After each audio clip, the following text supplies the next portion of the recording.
Well, what did you expect? That's my cigar right there. You didn't think I would do a little bit of video, even though I'm in New York. You're looking up 8th Avenue, guys. Good to be with you here in New York. I'm in the city for what's known as the Marconi Awards. Let me just pick that up right there. So those are radio awards. They're the radio Oscars, or the Oscars are the radio Marconis. I guess it's all a question of perspective. I have been nominated for Best Radio Host in the country.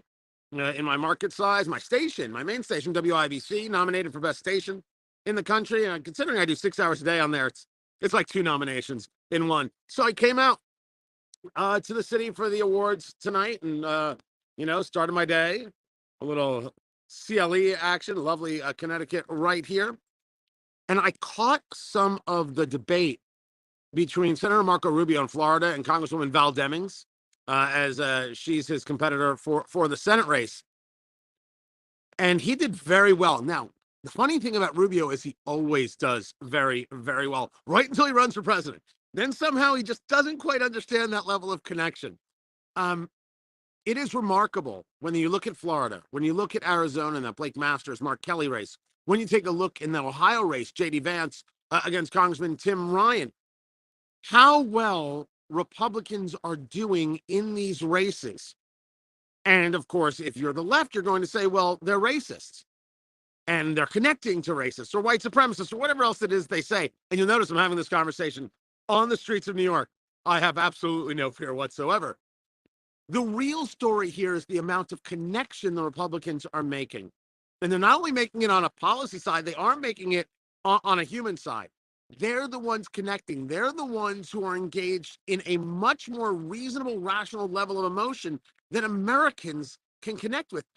That's a first. I have not seen that before. Usually it is just connecting on the idea of policy, which is enough for me. Emotion matters. I save it mostly for my family, but emotion does matter. You have to be able to connect. You cannot be robotic. Just take a look at Michael Dukakis's answer in, what was that, 88? In 88 against George Bush regarding if his wife got raped. I mean, that's a great example of it and how you don't give an answer, because where's the anger? Your wife got attacked. Where's the anger? You're supposed to be disgusted and infuriated. You're supposed to want to kill somebody. You're supposed to try. And he didn't give that kind of answer. Emotion matters greatly. Well, of course, the Democratic Party is much better at emotion because everything is emotional. That's how they move every single subject. What they can't rationalize and understand is that education is emotional.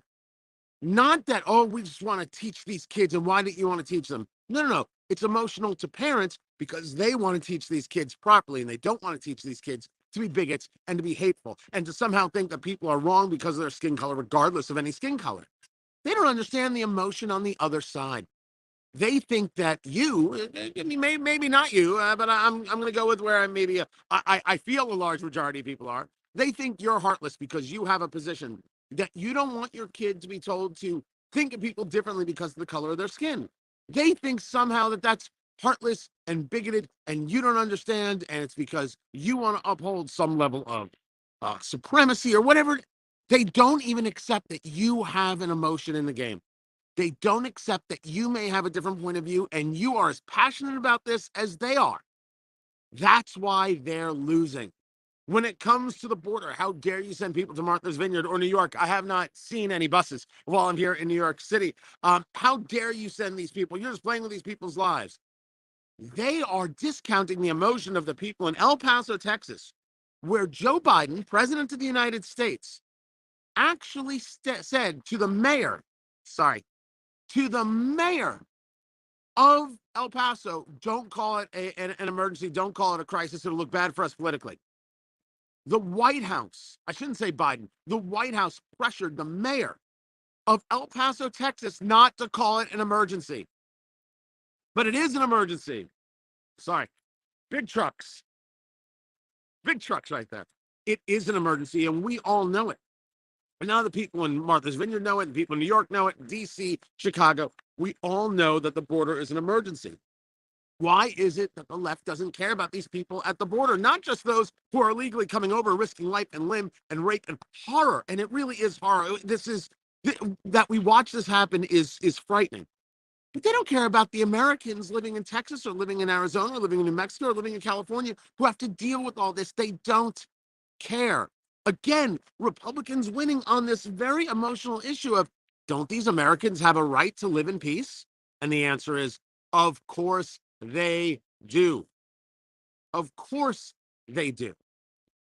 Then there's just the economy conversation where this White House still wants to tell you that gas prices are going down, but they're not going down. They want to tell you that inflation is getting under control. It's not getting under control. There's not an expert of rational minds who thinks it's getting under control. Economists have signed letters to this. You're hearing the heads of corporations talk about this, and you know this in your daily life. We often talk about the gulf, the chasm between Wall Street and Midwest Main Street. And Wall Street's had some good days the past couple of days. Midwest Main Street, not so much. Not so much. I'm staying in a hotel right now that 3 years ago, and I'm going to say 3 years ago, that's the last time I was here. I can't talk about the COVID days because I didn't look. It was $100 to $125 a night cheaper. That keeps people from going on vacation, especially when you see that airline prices are going to be up 47%. People don't go on vacation. What does that do to tourism all around the country? What does that do to actual individuals who work in that industry? And yet we see time and again that the left doesn't want to note this. They want to somehow sell you on the idea that this economy is fine. It's not fine. Mortgage rates over 7%. If the federal funds rate hits their target, which was 4.6, I think they moved to 4.8%. That's the rate that banks lend to each other. If that happens, may I ask, what happens to the mortgage rate? Because right now their federal fund rates is 3 to 3.25, and we're at over 7%. No one's buying houses. No one's living the American dream. Okay, the American dream has changed a little bit on the idea of home ownership, but still, it's what a lot of people aspire to, and they can't achieve it in Biden's America. And what does the left say? Everything's fine. But if you vote for Republicans, it'll get worse. Sorry, I almost did a Joe Biden there. Just messed that right up. That's what Joe Biden's been saying. If you vote for Republicans, it'll get worse. Republicans are connecting not only on the policy, but they're connecting on the emotional level. That's rare. That is rare. This is a very, very unique moment. They got to go back and study this and remember how they did it. But then again, you'd have to deal with a party that, like the Democrats, are going further and further left. Maybe they will. Maybe they will. I would like to think that the country is still center right. Sorry. I would like to think that the country is still center right. Sometimes I have questions, real questions about that. But we'll get to that another day. I'm looking at comments, guys. I'm looking at comments. Megan missed me on the radio this morning. Thank you, Megan. I appreciate that. But I'm here. I'm here and I'm doing my work. And that's why I did the video this morning, and I'll do more. Did I mention Americans for Prosperity? They sponsor these videos. AmericansForProsperity.org. Economic liberty, freedom of speech. That's why I dig them. We don't agree on everything, which is kind of awesome. And they're still like, yeah, do these videos. Go talk it out. I'm like, I can do that. I can do that indeed. What am I smoking, Andy? This is a CLE right here. Boom. Christian Aroa. That's a good Connecticut.